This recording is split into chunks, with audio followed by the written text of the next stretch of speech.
Model pembelajaran Conflict Sentence, buku Ilmu Pengetahuan Alam dan Sosial, bab 7 materi kebutuhan hidup kelas 5 kurikulum merdeka. Pembelajaran Conflict Sentence adalah model pembelajaran yang mengarahkan siswa belajar melengkapi paragraf yang belum sempurna dengan menggunakan kunci jawaban yang tersedia. Langkah-langkah model pembelajaran Conflict Sentence. Yang pertama, guru menyampaikan kompetensi yang ingin dicapai. Yang kedua, guru menyampaikan materi secukupnya atau siswa disuruh membaca buku atau modul dengan waktu cukupnya. Yang ketiga, guru membentuk kelompok 2 atau 3 orang secara heterogen. Yang keempat, guru membagikan lembar kerja berupa paragraf yang kalimatnya belum lengkap. Yang kelima, siswa berdiskusi untuk melengkapi kalimat dengan kunci jawaban yang tersedia. Yang keenam, siswa berdiskusi secara berkelompok. Yang ketujuh, setelah jawaban didiskusikan, jawaban yang salah diperbaiki. Yang ke-8, tiap peserta membaca sampai mengerti atau hafal. Dan yang terakhir, kesimpulan.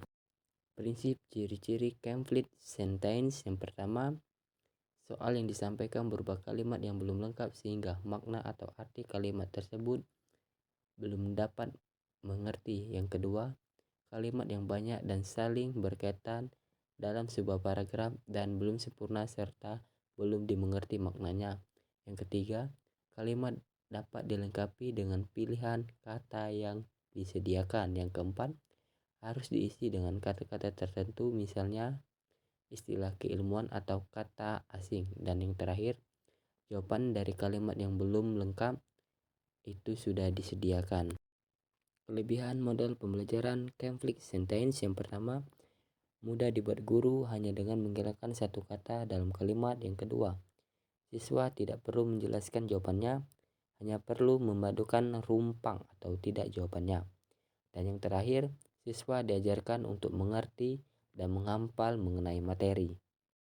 Kekurangan model pembelajaran Conflict Sentence. Yang pertama, guru kurang kreatif dan inovatif dalam membuat soal. Yang kedua, siswa kurang terpacu mencari jawaban karena hanya cukup menebak kata, karena biasanya hanya kata hubung.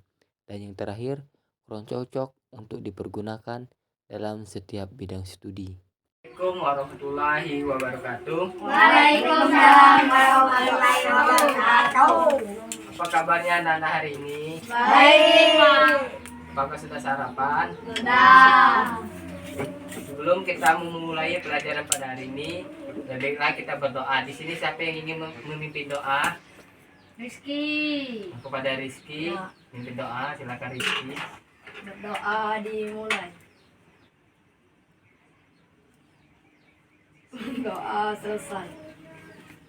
Ingin mengabsen, siapa yang bapak panggil namanya angkat tangan ya. Aldo, Hadir. Pano, Hadir. Rizky, Hadir. Ragil, Hadir. Gilang. Hadir. Siapa nggak masuk hari ini? Nggak ada ya, berarti masuk semua ya.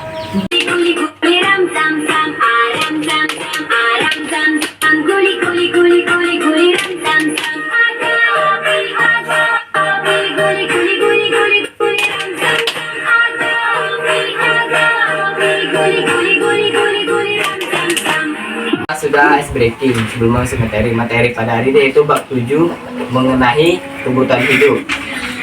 Kebutuhan manusia dibagi menjadi 3, itu kebutuhan primer, sekunder, dan tersier. Yang pertama yaitu kebutuhan primer. Kebutuhan primer merupakan kebutuhan yang paling dasar manusia. Kebutuhan primer harus dipenuhi setiap manusia untuk dapat bertahan hidup. Contohnya kebutuhan pangan, sandang, dan papan. Contohnya kita makan itu kan itu kebutuhan primer. Selanjutnya itu kebutuhan sekunder.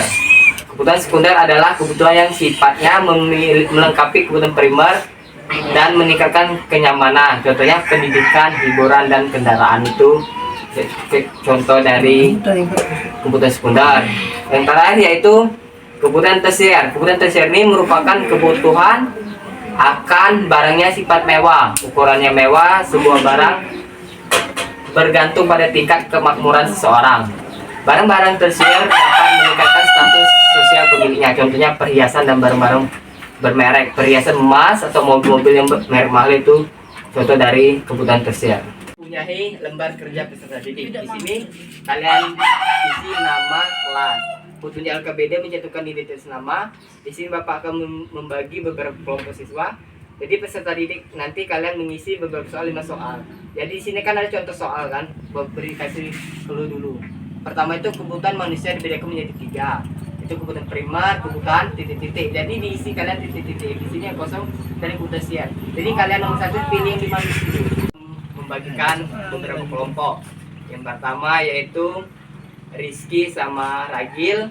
Misalnya sisanya Gilang, Pano, dan Aldo itu kelompok kedua. Jadi silakan duduk per kelompok masing-masing.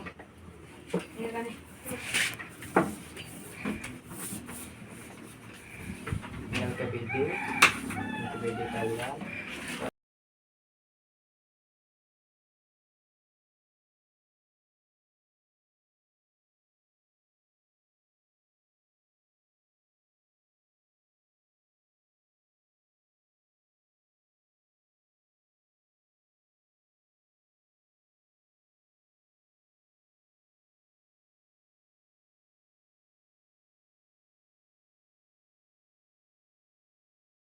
Kalian kan sudah memberikan lembar kerja peserta didik. Jadi sini kita sama-sama ngoreksi ya.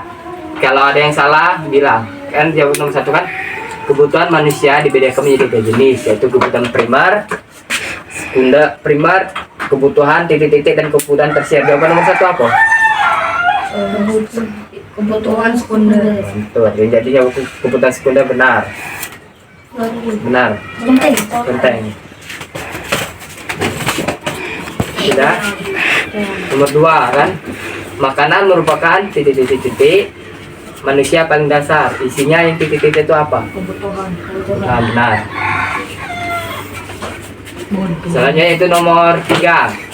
Kebutuhan titik-titik adalah kebutuhan yang sifatnya melengkapi kebutuhan primer dan meningkatkan kenyamanan. Titik-titik itu nomor itu kebutuhan hidup.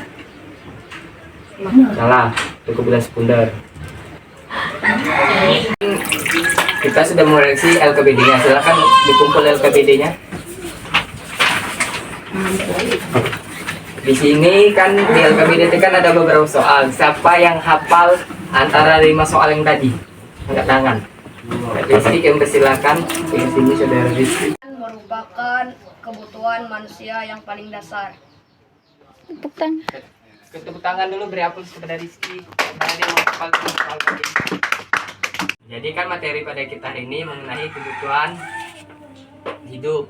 Sampai sini dulu materi mengenai hari ini. Sebelum kita menutup materi pada hari ini, baiklah kita membaca doa. Di sini siapa yang ingin membaca doa? Agil. Pano, kepada Pano, kau persilakan. Berdoa dimulai. Berdoa selesai. Oke, itulah materi dari saya. Assalamualaikum warahmatullahi wabarakatuh. Waalaikumsalam.